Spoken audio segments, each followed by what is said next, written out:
Okay. Hey Scott, how are you? Hey Daniel, how you doing? Doing well. Excited to be here today. I am too. I've been looking forward to this. So, just really quickly, do you want to just introduce yourself? Yeah, sure. So I'm Scott Singer. I graduated Cornell in '94. I was in the art school.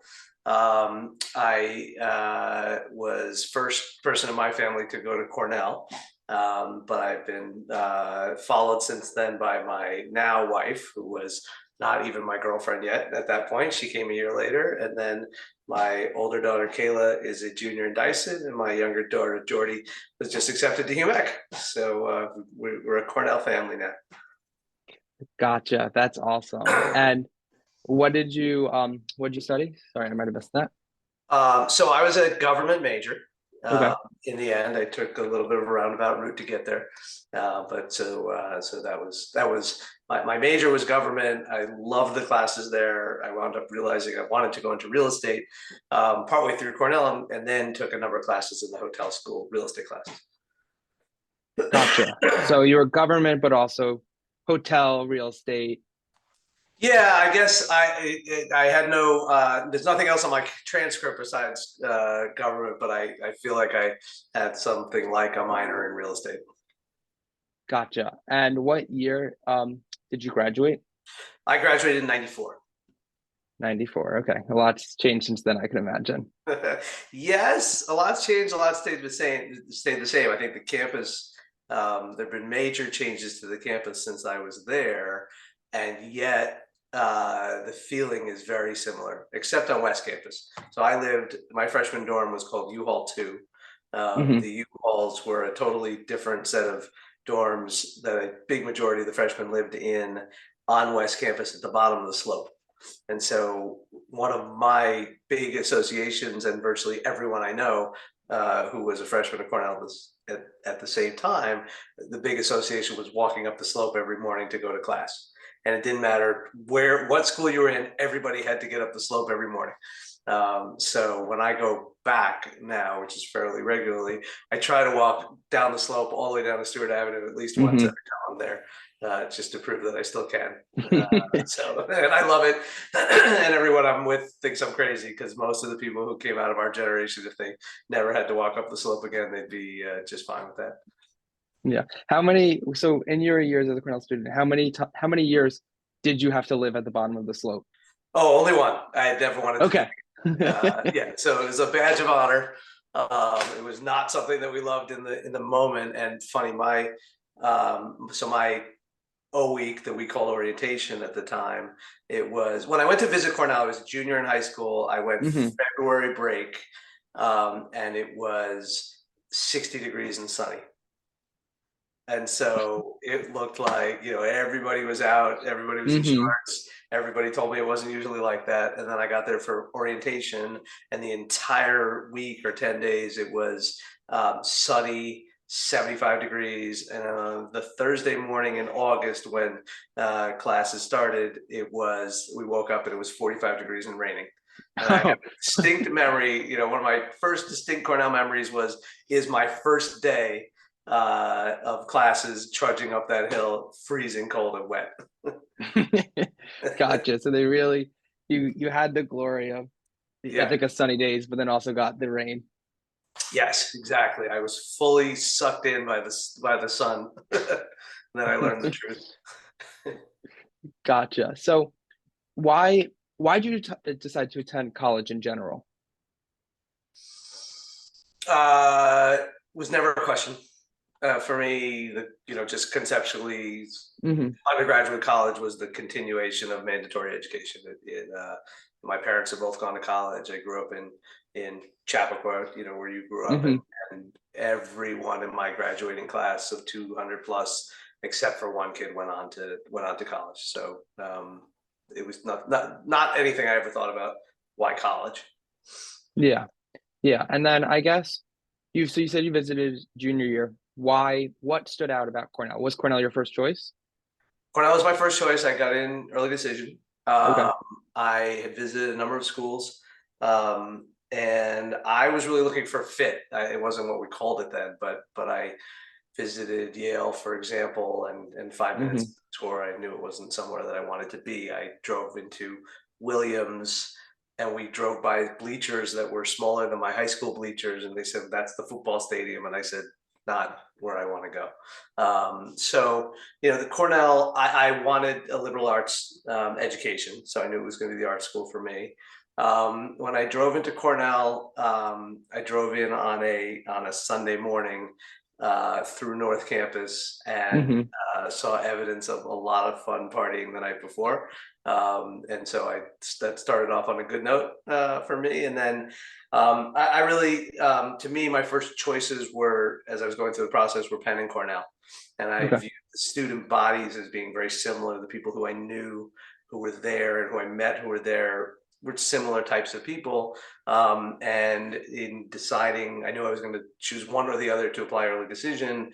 And in the end, I made the decision I wanted to be in a more of a rural rather than center city location. And so Cornell fit, everything that I wanted. And I was warned about the weather, despite what I said, and I figured I could hack it. So, yeah.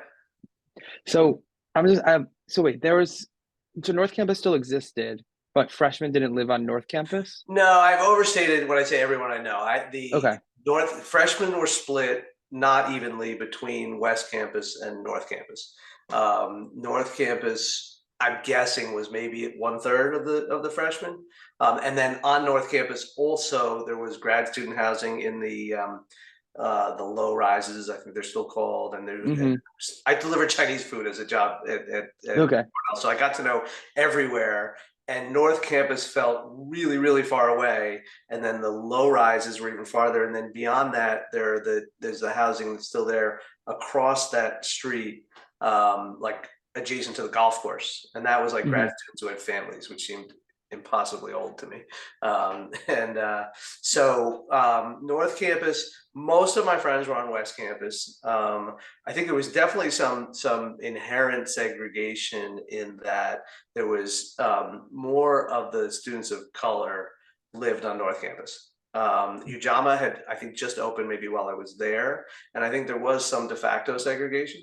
I wasn't aware of racism, on campus. But definitely there was some segregation. I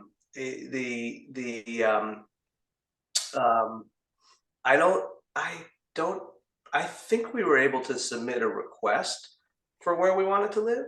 And I came into it knowing that the setup on West Campus was really good. The U-Hauls were really ugly, like almost communist style buildings. And they felt very old in a not charming way at that point. And yet I knew there was this, we didn't call it a quad, but these green areas that they surrounded where, like, when I went up to visit, everybody was hanging out there. And a big part of my freshman experience first semester was, especially orientation, that you just had hundreds of kids congregating in the areas between the U-Hauls all the time. It was when you came back from class, there were people out there, definitely at night, and especially or O week and our orientation. It was wherever you went out when you came back, there were tons of people just hanging out there. So when the U-Hauls came down, I was very disappointed, and I actually thought the buildings that went up on West Campus, I thought were really terrible. The last couple times I've gone back and walked through there, I think like the landscaping has grown in, just been more people around. I think I do now like the way it looks, but I still wish the U-Hauls were there, and I definitely wish the hot truck was still there. The hot truck? What was the hot truck? Oh my God. There should be, if this is a history of Cornell class, there should certainly be at least one class dedicated to hot truck. So the hot truck was, wait, I might have a menu here. Hold on. Shoot, I think it's in my office. Okay, so first of all, you could never get a menu. This is purely a souvenir. If you ever went up and ordered with a menu, you would have been like laughed out of town.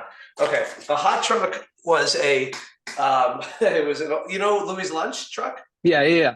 Okay, so it was a similar physical type of truck, but it parked on Stewart Avenue, um, just below the lowest U-Haul, below the parking lot.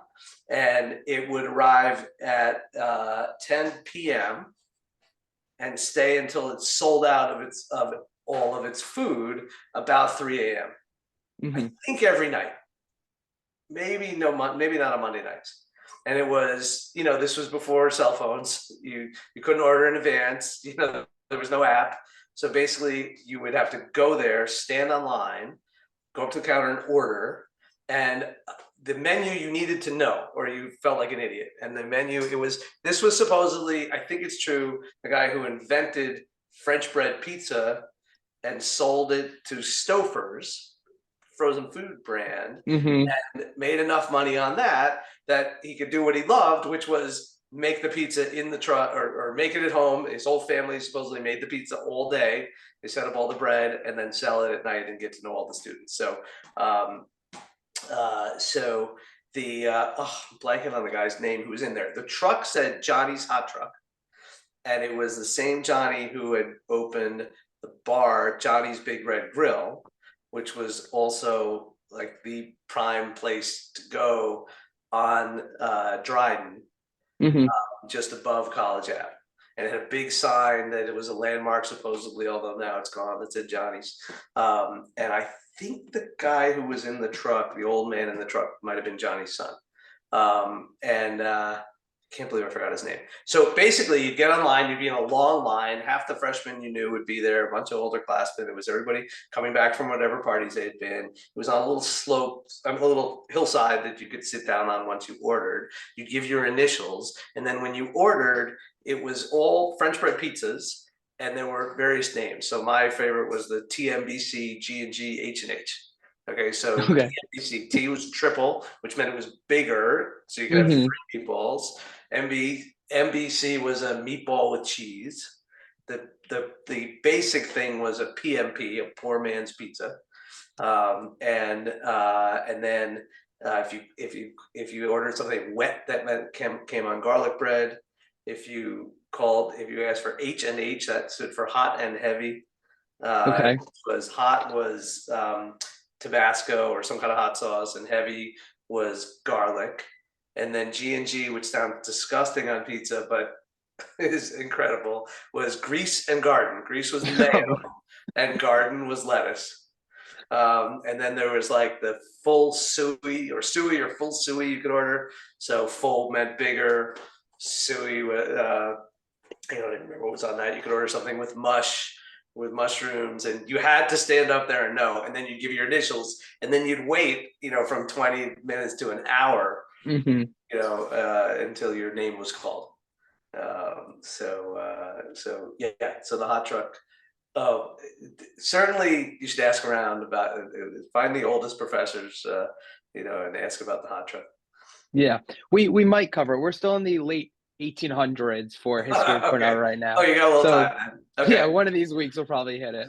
So in the end, after he died, the family sold the brand basically to Shortstop Deli. Okay. And if you go to Shortstop, you can order hot truck sandwiches. He did it recently. It's good enough to get a taste for it. You can't get the atmosphere at all, but worth going down and trying, definitely. Yeah, I'll tell my dad that because he went to Binghamton, but he was telling me when we were coming up to Cornell to visit it when I was like junior year high school, he's like, I need to go back to Johnny's Hot Truck, which is you Yeah. made me Okay. All right. remember Good. it.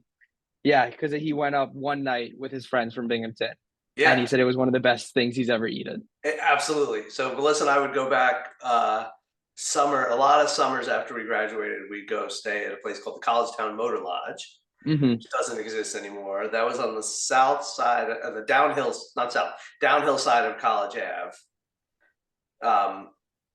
Farther away from campus than Dryden, on that first block where 312 College is now, that big building. Hmm. That used Yep. to be the Collegetown Motor Lodge, and it was this ancient old motel, basically. So we'd stay there, and then at the end of every night, we'd walk all the way from there to Stewart Ave at the far corner of West Campus just to get hot chocolate. It was that good, even after we graduated. Hmm. Gotcha. Okay. So it's the first day you arrive on campus, you step out of the car, you arrive at your dorm. What are you thinking? Who'd you meet? Well, I have a funny story about that. It's slightly different than the way that you asked it, but one of the Okay. first things that I had to do was go to day hall. No, I had to go somewhere on campus, stand in a very long line, and eventually get my Cornell card. Are there still Cornell cards? Yep, there are. Okay. So it was a big deal then because, you know, you had no app, there was no phone, nothing like that. And it was, and nobody, kids didn't have credit cards at that point. So it became the first time in your life, basically, you had something that you could use to pay for things, as well as your ID. So I got online and I turned around and this girl next to me started talking to me and she was gorgeous. Um, and she was, you know, dressed in a way that wasn't the way people in Chappaqua had dressed. It was a warm day, you know, and I'm chatting her up, and I'm so happy. And anyway, I meet her, and I basically never see her again. Okay. Okay?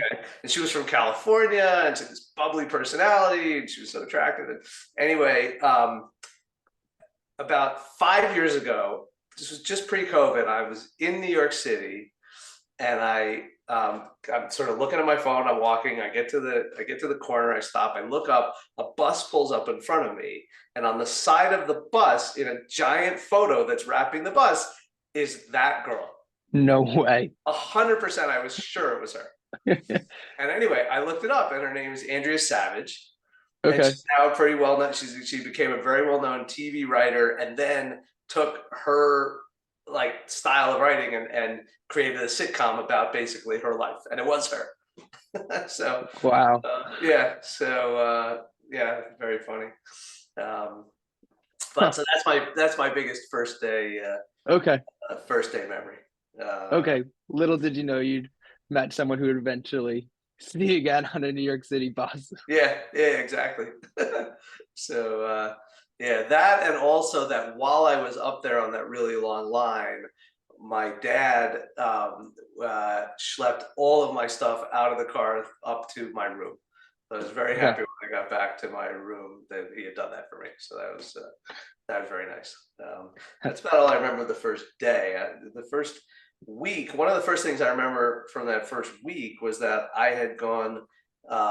I wound up going to Cornell with a good friend of mine from Greeley from high school, Hmm. and he and I wound up right in the same dorm, like one floor apart. And so from the beginning of the first day, basically, we were hanging out. And so we knew that there were three guys from Chappaqua who had all joined the ATO fraternity, which used to be right next to the hot truck. On Stewart Ave. The building's still there, but it's not a fraternity. And Hmm. so we went over to visit those guys. They were sophomores. They had gotten into a fraternity. We were all excited to go see them, and one of them was there. And as we sat there hanging out with them, um, their buddies drove up, arriving at school now for the first time to be living in the house, and they were so happy to see each other and so excited to drive in and to be living in that in that house together. And I was just really it just really hit me on it cemented for me, although I knew it going in, that I wanted to join a fraternity and I wanted to Hmm. create those kinds of relationships at college. And I saw these guys who they looked like brother, they looked Yeah. like family brothers, not just fraternity brothers. So that's another distinct early memory, plus my first time going down to the gorge, because I had Okay. no idea that existed. And again, then we got down there and everybody's in bathing suits, and it's fun Hmm. climbing up the waterfall and all that. So yeah, a lot of good early memories. Yeah. Tell me about your freshman dorm. How was that like? The dorm was great. The dorm was the center of your universe, Hmm. and especially your floor, and within your floor, especially the lounge. And one of the things that I uh, found, that I think was much better at Cornell when I was there, and this is not specifically about Cornell, I'm sure, was that dorm experience. Because for us, when you came into, well, first of all, when you came into West Campus, you looked around and you had all these people to socialize who were just outside hanging out. and nobody's looking down at their phone because they didn't have a phone, right? And so Mhm. then when you got up into your dorm, when you came out of the stairs came out into the lounge area. And so the and your rooms were down the various hallways. So when you walk down the hallways, everybody's door was open.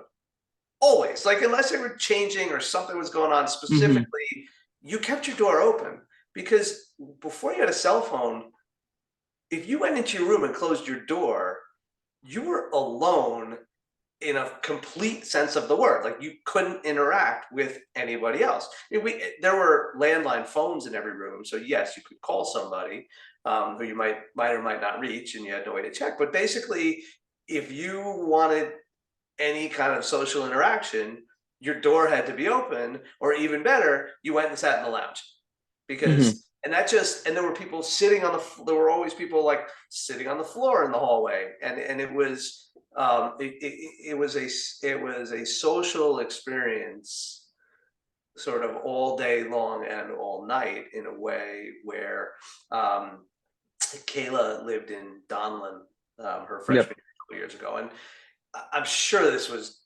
exacerbated by COVID. So she wasn't the first year, she was the second year of COVID. Mhm. So they weren't Mhm. locked down and they were able to be at school. And that was very, they were very lucky for that compared to the kids a year older. But, and Donlin is now known to be the most social of the Yep. dorms because it's the old style and it has a lounge. But when I came into the building, which was a bunch of times, like there was almost no one in the lounge. If there were, they were studying, not hanging out. Generally plugged into a computer and to AirPods, and most of the doors were closed. And that everybody considers to be the most social of the Mhm. dorms. And I think that's something that's been lost across our society in lots of ways. But it's very evident to me in what a freshman dorm looks like now, and I wish there was some way to get back to it because the people on your floor you created a connection with. Maybe one or two of them became good longtime friends, but every one of our generation now like will remember virtually everyone who was on their floor, and if they ran into them now, they'd be really happy to see them. Like it's a really special reunion, and it's hard for me to believe that that experience continues. Also, all roommates were random. There was no Okay. concept of random or not. It Yeah. was you're going to have a roommate and you're going to get their name in the mail with their phone number, and then it's a good idea to give them a call and say hi beforehand. But there was no concept of choosing someone to be your roommate. So you also had that forced, awkward social interaction, figure out how to live with someone you don't know. And Yeah. a small percentage became great friends. A big percentage coexisted together and didn't have problems. And some of the people hated each other, and sometimes to the point where they moved, and others to where they just have kind of good, funny stories going forward. But I think it was also an important life experience um, that is lost now when you have the choice to choose someone or not. Um, Mhm. and while it wasn't necessarily enjoyable, it was definitely awkward. It was pretty cool. The guy my roommate, who I, never stayed in touch with after, but had no problems with, I found out was the number 3 polo player in the country. Lived on a Cool. horse farm in Virginia or Maryland somewhere. And, we would never have interacted. I would Yeah. never or known him.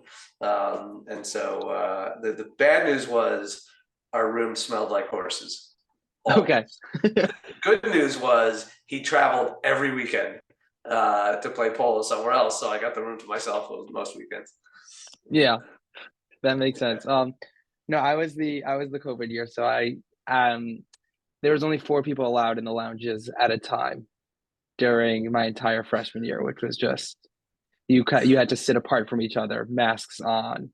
You Like, yeah, graduated. You graduated really which year? 19? 20. Oh, I oh, was the parking lot graduation. oh! You're only 1 year older than Yeah, Jesse. yeah, yeah, I'm only 1 year. Oh, I thought Yeah. you were 2 years. Okay, I'm sorry. Oh, of course, because you're senior. Oh, you guys had it the worst. I feel terrible for you. It's totally unfair and awful, and I wish you could get it back, but you can't. Yeah, I mean, it was sort of a weird feeling though, because like, yeah, I was like only four people in a lounge and there was no O week really, but it was also like I didn't know what it was like beforehand. Yes. So people say that, yeah, I had the worst, but I also don't know what the alternative was. So it's like weird. It's a weird like way of thinking about it. It- you know, I think it's a very positive way to think of, Yeah, positive spin to yeah, put on it. But I think that those of us who do know feel badly that that you guys missed both the most fun part of senior year of high school yeah. and the a unique part of college. Not the best, but just a kind Hmm. of unique, just a kind of unique one. Yeah, I think for Kayla's year, I think they had to wear masks a lot, and that's Hmm. obviously dampens social interaction and makes it harder. But I hope Jordy's starting next year, and I hope if assuming things stay sort of open that maybe they will start socializing again. But I view the challenges that exist now, Yeah, not your year, as totally being related to social media because yeah. now you can go into your room and have access to everybody you know. And Hmm. also we didn't have TVs. Everybody for the most part had a stereo, so you had music blaring out of everywhere, but there was no ability to interact. And I think that the fact that you can shut your door and have all that is a missed opportunity in this rare time in your life when you're surrounded by your peers and almost nobody else. You know. Yeah, yeah. Yeah, that makes sense. Okay. Do you remember the first day of when classes started? I mean, you talked about the rain, but do you remember actually going to the classes? Um, No, not specifically the first day. I think, Okay. my classes were a mix of, I don't even remember which classes I took. I know I had a freshman writing seminar. Yep. Um, and, but no, I mean, my impressions, I had a mix of the building spaces were very cool to me. So I wound up taking a lot of classes in McGraw Hall. And Hmm. I don't know how many of these have been renovated since, but McGraw at that point, I mean, there was it looks like something out of a movie. That there was a room I wound up taking a lot of classes in was an amphitheater style, but not the modern kind now. Like I know in Statler Hall, I've been in some beautiful ones, Hmm. Pisano Center, and all that. This room had to have been original to when the building was built in the 1890s or something. And you had the desks that you sit in a chair and you pull a desk over. It's very uncomfortable. But you had the sense of being in a room that people had been taking very similar classes in for 100 years, and and the floorboards creaked as you went upstairs, and I loved that. I got a Hmm. big kick out of that. And I took Psych 101 in Bailey Hall. So the idea Okay. of being in a class with 1,000 people, in what I thought of as a concert environment, because Jerry Garcia had played in that room, or I went and saw Crosby and Nash when I was there, and that dichotomy of uses in the space was always very cool to me, especially getting interested in real estate. But I Hmm. had no like first day shock kind of Yeah. story. I also took one. Somehow I talked my way into a graduate level history seminar about medieval Europe. And the classes were all held in the professor's basement uh, Okay. in his house out in I don't know, whatever the next town over is. So I don't know if that's even allowed anymore or not. But that's one where I walked into the room, the first conversation started, and I realized I was so far out of my league. I was like a 19-year-old sophomore. I was, Hmm. I couldn't tell who the professor was from the students because everyone had beards and looked old, like adults. and Yeah. and so that was one where and they were, the conversation was so far over my head. So that was one where I really had to wake up and view. I took classes seriously and I went to class most of the time and I got Hmm. good grades, but these were people who were essentially professionals and professionals of history, and almost like professional students at that point. They were mostly getting PhDs, and it was really a game changer for me in understanding that there was beyond the next level, but a couple levels above what I understood it took to really be to become an expert in a field. So that was Yeah. pretty cool. And I held my own Yeah. eventually. Good. When you were talking, it made me think, how'd you guys enroll in classes? Yeah, I wonder about how we did things pre-internet all the time. So I do remember being at home, getting the course book, which Okay. was about this thick. It was paper. It was an actual book, and flipping through it, and that was amazing to me because the scope of courses that were offered was so amazing. Like it was so exciting to see all the things that I could take, especially being in the art school where I had so many openings and opportunities. And Hmm. so I remember looking at that. I must have actually, I don't know. The other thing I remember was it was called Fieldhouse scheduling. So that means there was a day and you got a ticket with a timestamp on it where you went into Barton Hall and set up on the entire floor of Barton where there were like little tables and somebody would be sitting at the table and there'd be like a flag up that would say history, and then Hmm. around the history, if I remember correctly, around that history table, then there would be a person with a desk, like an old fashioned desk, and then there'd be a space for a line. And I think that was for individual courses. And so you basically waited outside Barton until your ticket time came, then you Hmm. ran upstairs. You had a list that you had made using the book of all the courses that you wanted to get into, and then you had to strategize between either going first to the course you wanted the most, or if you happen to see a different one that had no line, like zipping in there so that you could Yeah. quickly line up the others. And I think you wound up, I think in the end you registered for more classes than you could take, and because you were worried that you wouldn't get into others. So, I guess it's not that dissimilar to the online model now. Hmm. Um, I it's both hard for me to believe that we arrived at college having done nothing to register. So it's possible that you like mailed that in. Yeah. When you got it, the field house was about switching things.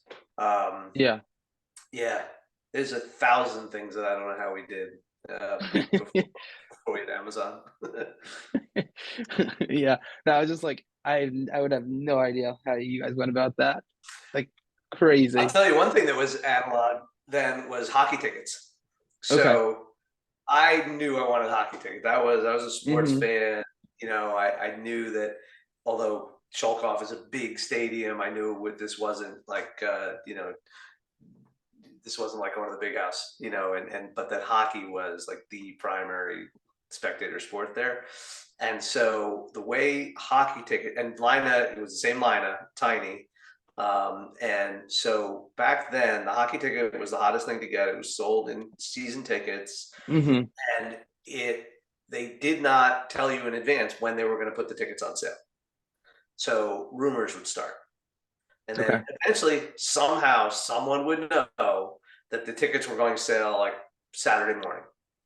And so so once the rumor came out, the tickets were sold at, I think it was the back, like the door of, starting from the door of Lina Rink. Hmm. Um, and so along there's that road that goes up like between Sholkoff and Lina. And so basically people would get online on that sidewalk and camp out there for days. So my freshman year, we camped out for 3 days right at the front of the line. Then people took turns and people would still go to Hmm. class, but then you come back and people bring you food and all that. But like we had our spot online.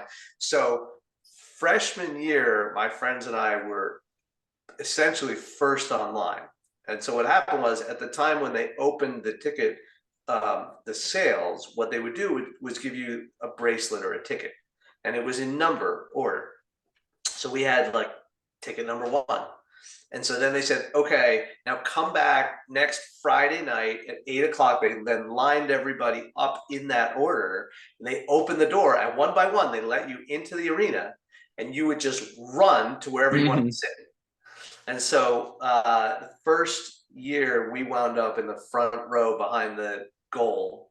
Okay. right on the boards. The second year, we camped out again, but at 6 o'clock on the morning that everybody thought tickets were going to sale at 8 o'clock.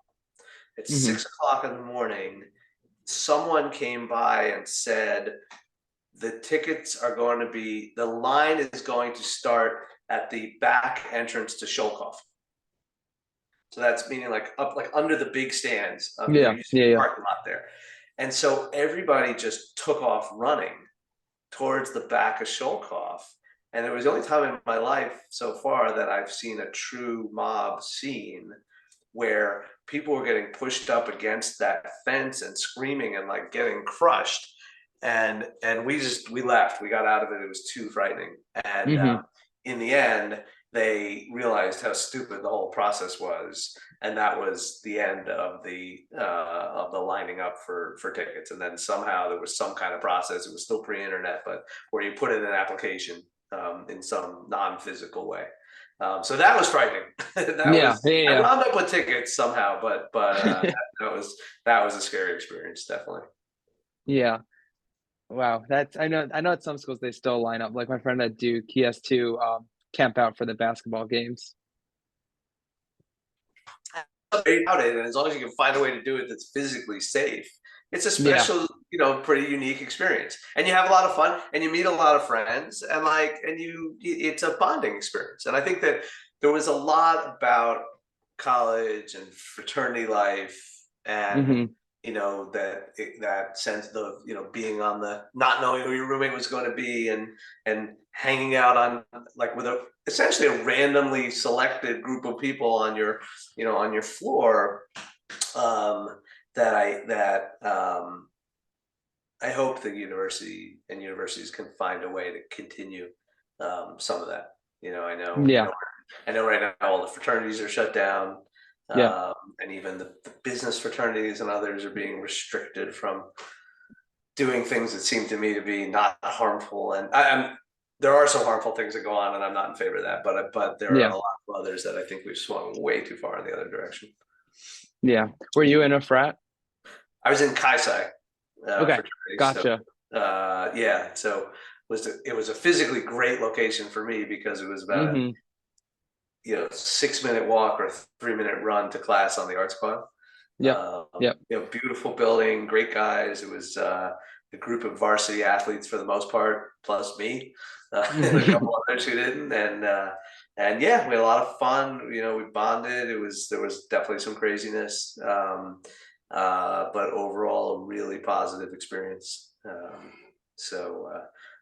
Yeah, something I value a lot. Yeah. And then how did you meet your girlfriend who is now your wife, you said? Yeah, I met her in high school. Uh, Okay. Okay, really? Followed me to Cornell. Okay.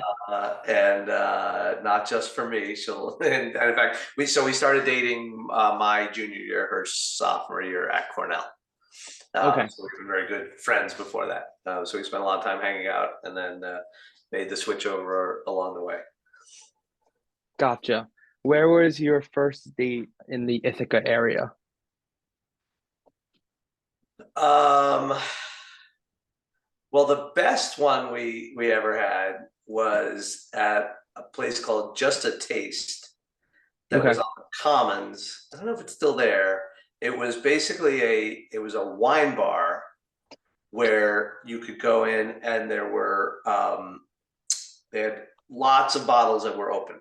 Wine by the glass wasn't a big thing then. If you went into a restaurant, I think if you wanted a wine by the glass, you'd say like, either I'd like a glass of red wine or like a glass of white wine. Whereas when you Hmm. went in here, there were, I don't know, 30, 50 bottles that were open that you could choose from. So it was sort of special. So we went on Valentine's Day and wound up having basically a 4-hour dinner talking about life, and the future and all that.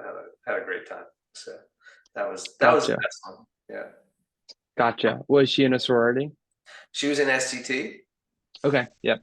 and both of us came out of the fraternity and sorority with a lifelong group of friends.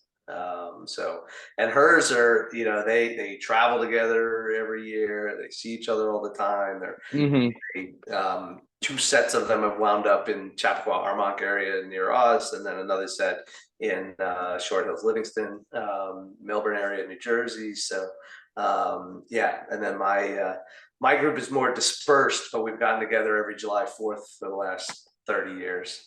And now we're Nice. starting to get into bar mitzvahs and christenings and the whole weddings. The first set of weddings originally, and Hmm. everybody's still married, but then kids aren't that far off from now. So it's been a wonderful continuation for both of us. Yeah. What year was your favorite slope day? Um, um, Trying to remember them. Uh, I only went to three because I studied abroad Okay. junior year spring. So probably probably senior year. Probably Okay. senior year. Part of it, I just remember walking through College Town on the way up. Um, One of my friends got a ticket for having an open container, which we learned in that moment that if you have a container that's open and then you close it and you walk with it, it's still open. So that was Okay. quite an argument on College Ave in front of Rulof's. But everybody survived that part of it, and then had a great time. I mean, one of my favorite slope memories also was sledding. Yeah.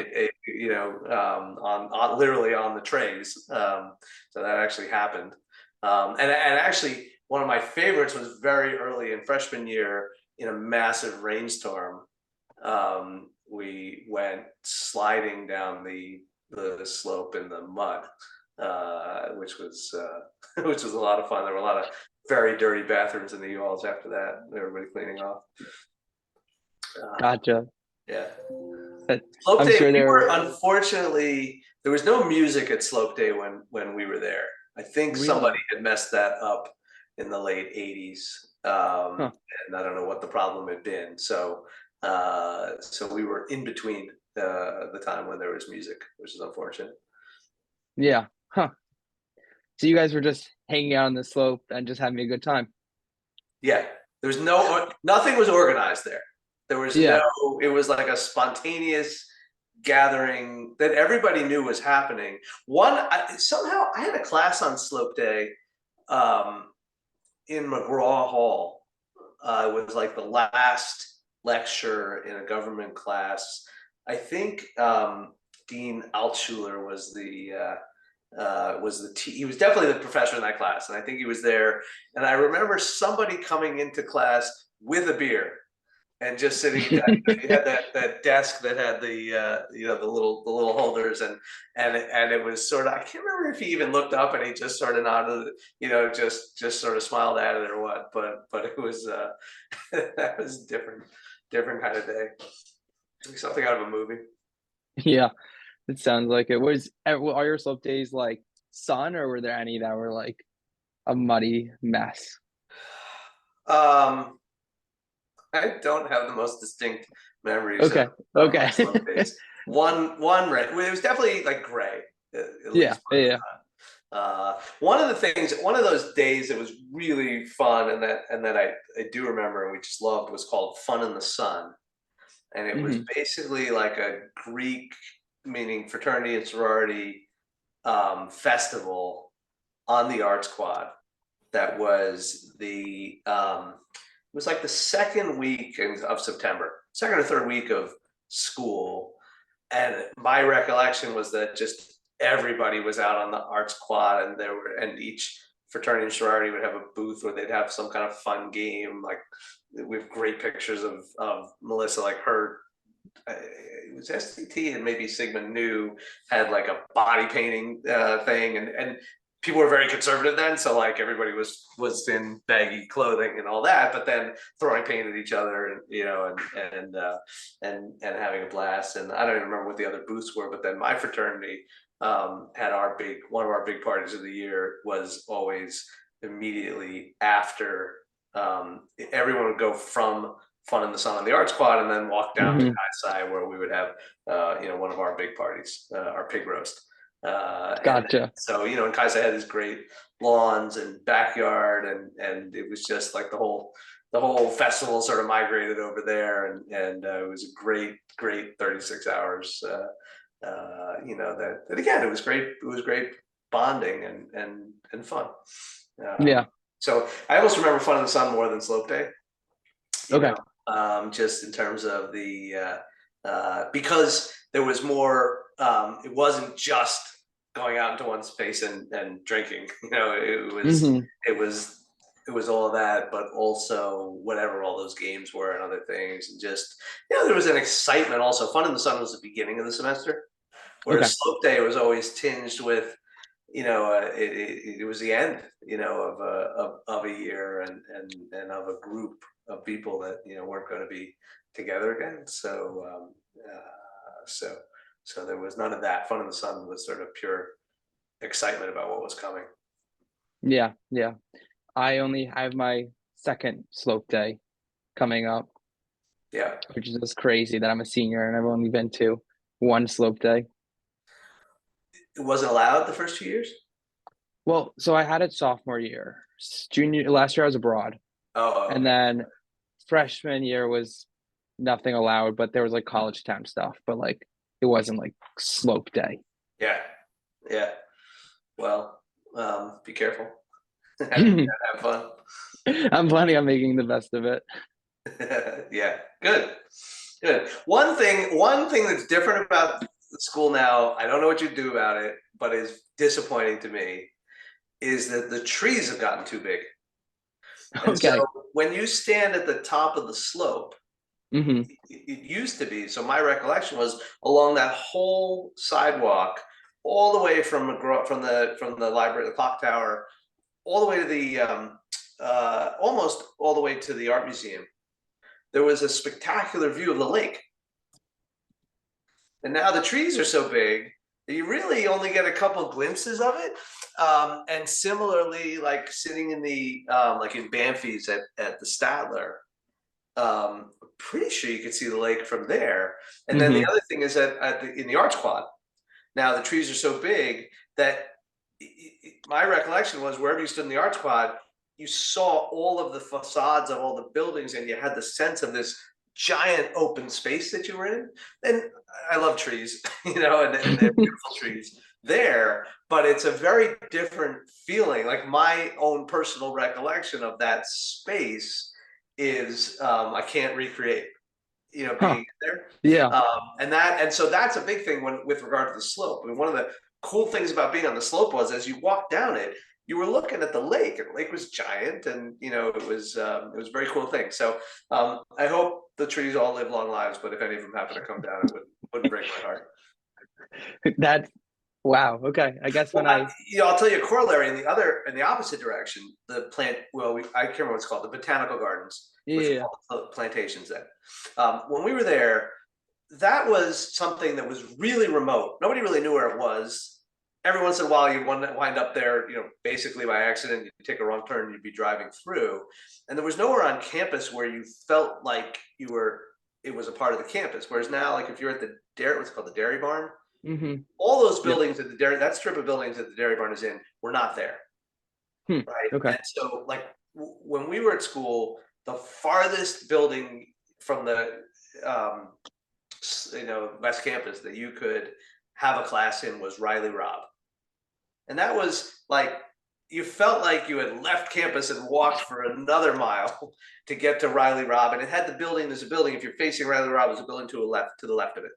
That Hmm. street, which I think is called Tower Road, along there was almost nothing between where Riley Robb was and and the building where Trillium is, or the Yeah. Space Sciences building. So from Yeah. like the Yeah. Space Sciences building to Riley Robb, I think it was just fields and parking lots. And Okay. then when you went past Riley Robb, my sense is there was nothing. And so along Tower Road, also, maybe that's called Comstock. I can't remember what the building is next Yeah. to it. Yeah. But all of that was a very desolate part of campus. And now when you go up there, you have beautiful, the fields are beautiful and the athletic facilities. And then when you go past that road to Riley Robbins, and there's that stretch of buildings that the Dairy Barn is in. But one of the Yep. really striking differences to me about campus is when you're at the Dairy Barn and there's that little parking lot across the street, and then you see down into the hill into the botanical gardens. And it's very much an integrated part of the campus that I think is spectacular. There was no sense of that before. I don't think anyone who wasn't like in the animal science part of the ag school went past Riley Robb up there, and for whatever reason, it just, you didn't have that sense of the botanical gardens being connected to it. And I think that's something that's changed very much to the positive in terms of the natural beauty of the campus. Yeah, so interesting. I'm gonna, when I come back here 20 years from now, I'm gonna look at all the just different nature, like trees and like what parts of campus I can now see, what parts I can't see anymore. Yeah, I mean, Never thought about that. physically, also, where the Gates building is? Yep. Okay, that was the baseball fields. Yep. And I think there were baseball fields behind it that now there's a building going up there. But but that whole complex of baseball fields went all the way up to that, whatever that road is, that Statler Hall is on. So that was much more open too. And I think that Gates building is spectacular. I love it. I think it's a good addition. Yeah. But there was a lot more empty space there. And North Campus was also at a totally different feeling. North Campus, if you walked over that main driving bridge and then you made the right to sort of go into the North Campus dorm area, the older buildings were there, Balch and Risley, and then Helen Newman. If you sort of looked in that direction, all you could see was those first two buildings in Helen Newman. And if you went up the road to Helen Newman, once you got past that first building, maybe it's Balch, it was a wide open area. And you could see what we called RPU, RPCC, and the high rise and Donlin. Basically, that was what you saw when you were standing at Helen Newman. So it was, and then there were tons of fields, like all that. I played intramural sports and took lacrosse for gym and other things. And all of that, most of North Campus was, again, parking lots and fields. So I think, again, those buildings are spectacular. I think the idea of having all the freshmen living in one place is terrific. I kind of wish it was at the bottom of the slope so everybody would still have to walk up. But it's that, for anyone coming to campus now who hadn't been there in 20 years, North Campus is where they would see the most dramatic change. Gotcha. Huh. All right. I guess I just have like one final question for you. So let's go back to did Kayla get an ED or RD? Both of my girls got an ED. Okay. Actually, all four of us got an ED. Yeah. Okay. So what was the feelings when Kayla's the oldest, right? Yeah. What was the feeling when Kayla learned that she was going to Cornell? What was the feeling that you were experiencing? It was pure excitement for us. She's in the Dyston School. Yep. Which was a perfect fit for her and her experiences and what she wanted. It has a ridiculously low acceptance rate. And so she was extraordinarily qualified, but you just don't know. And so it was pure excitement, there. And I think the maybe the more interesting one was with Jordy, who just got in decision.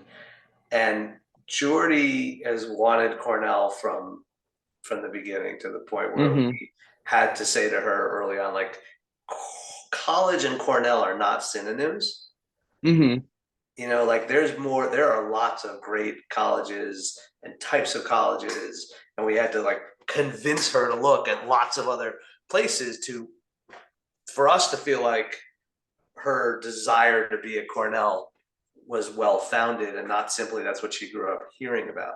But once she went through that whole process, it was very clear that this was the best place for her, and UMEC in particular and all that. Yeah. And so then leading into that moment where she was going to find out, it was it was a strange dynamic, because had she not gotten in, then there would have sort of been this disappointment that she would have. And for me, I've always associated, until some of the protests and problems this year, Cornell has been an Hmm. entirely positive association that I've had. And Yeah. so in addition to being, really hoping for her because this was what she wanted and it seemed like such a good fit, we were also sort of hoping for ourselves, so Yeah.